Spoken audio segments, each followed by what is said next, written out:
There is no we and there is no others. So it's the universe acting on the universe. So that's really um, what it implies.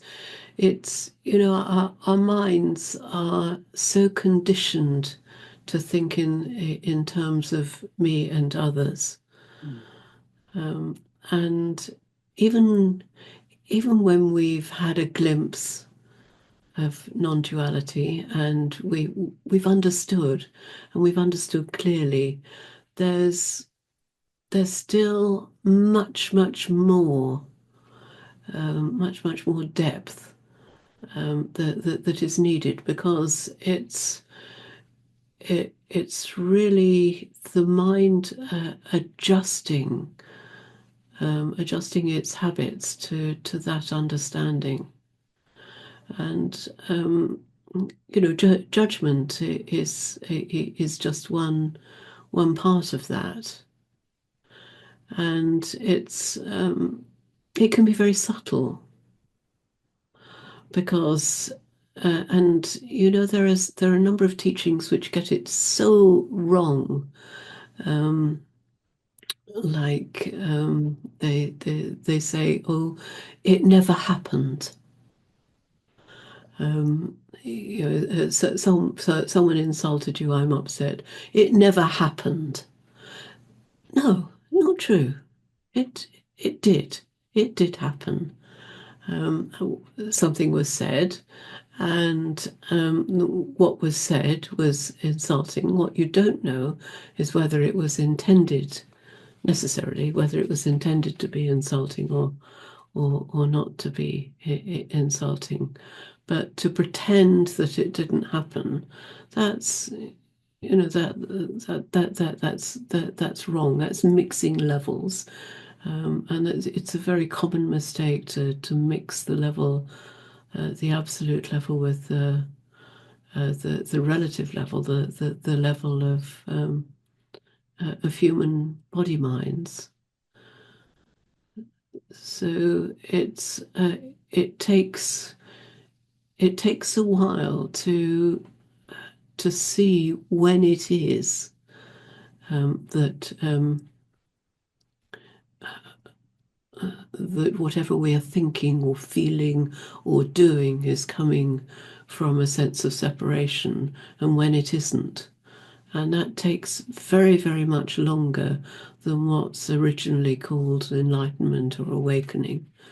It's Enlightenment or awakening is the start of the path, it's not the end of the path, it's just the beginning.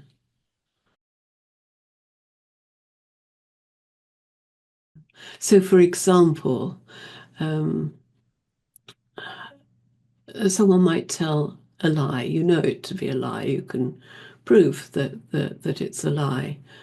Um, but if you judge that person as a liar, that's a different thing, because maybe they know it's a lie, maybe they don't know it's a lie. There's very much more to it than that. That's a lie. I can see that's a lie for this and this and this reason.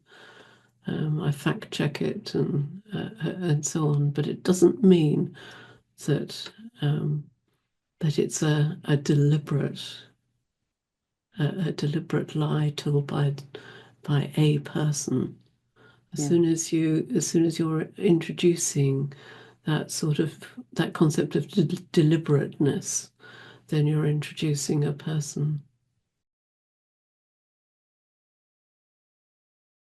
That's a different thing. I mean, I think that's also true, but the judgment we were talking about here is judgment of a person. It's a moral judgment. And that's something different.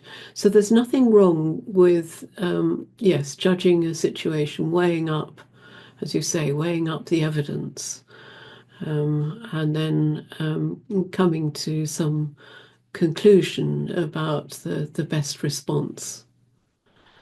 There's that's not the sort of judgment that's in any way problematic. That's a natural function of the mind. That's what it does. It's what it needs to do. It's part of living. It's part of the life of the human body mind. It it's required to to do that. Right, go right back to the cavemen. They have to weigh up the evidence as to where the nicest nuts and berries or um, wild pigs or whatever it is they're going to try and gather and eat. What's the best direction to go in? What's the best strategy to and all of that is a judgment. So judgment, in that very broad sense, is a fundamental part of human life, of human existence. But the difference is when we're judging a person as being a bad person. And the problem with judging actions is if we judge an action in relation to the person that is carrying out that action. Something could be a lie, and you can be certain that it's a lie, but it's not necessarily the case that the person who said it thought or was lying, because he may have believed it to be true, even though it actually isn't true, and that you can prove that it isn't true. So, or it may be that he is deliberately telling a lie to achieve some objective. But you don't know. So there's this element of not knowing there, which is why Francis was saying, don't judge actions. Don't judge actions in relation to the person making those actions.